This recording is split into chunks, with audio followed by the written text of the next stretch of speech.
ఇవన్నీ పాటించాలి. మాస్క్ ధరించడం, చేతులు కడుక్కోవడము, సోషల్ డిస్టెన్సింగ్ మెయింటైన్ చేయడము, గ్యాదరింగ్స్‌కి వెళ్ళకపోవడము. ఆ! అండ్ మీకు సింప్టమ్స్ ఏమన్నా ఉన్నాయంటే ఇంట్లోనే ఉండడము. ఎర్లీగా డాక్టర్ దగ్గరికి వెళ్ళడం. మళ్ళీ ఇంట్లో కూర్చొని డాక్టర్ దగ్గరికి వెళ్ళకుండా ఉండడం కాదు. ఎర్లీగా డాక్టర్‌ని విజిట్ ఎప్పటికప్పుడు హైడ్రేట్ హైడ్రేట్ చేసుకుంటూ చేసుకుంటూ ఉండడం. ఇవన్నీ తీసుకున్నామంటే మనకి అంత పెద్ద ఇష్యూ ఉండకపోవచ్చు. అండ్ ఈ వైరస్ వల్ల ఇప్పటికైతే ఎనీ వైరల్ ఇన్ఫెక్షన్‌లో ఏఆర్‌డీఎస్‌కి ఎళ్లారు, ఆక్సిజన్ లెవెల్స్ తగ్గిపోతున్నాయంటే అప్పుడు అది సివియరే అయిపోతుంది. అప్పుడు ప్రాణం మీదకొచ్చే అవకాశం ఉంటుంది. బట్ అట్లాంటిది ఈ వైరస్‌లో ఎన్ని జరిగాయి అంటే నా ఎక్స్‌పీరియన్స్‌లో అయితే నేను చూడలేదు. ఇప్పటిదాకా ఒక్క కేసు కూడా చూడలేదు.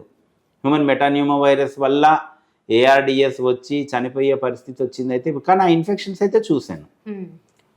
ఈ వైరల్ ఇన్ఫెక్షన్స్ ఇప్పుడు కాదు, 3 months back, 6 months back, 1 year back మధ్యలో ఒకటి అరా కేసులు కనపడ్డాయి మనకి. ప్రస్తుతానికైతే మనకున్న నాలెడ్జ్ ప్రకారంగా, మనకున్న ఎక్స్పీరియన్స్ ప్రకారంగా చెప్తే ఇదేం అంత భయంకరమైన వైరస్ అయితే ఏమీ కాదు.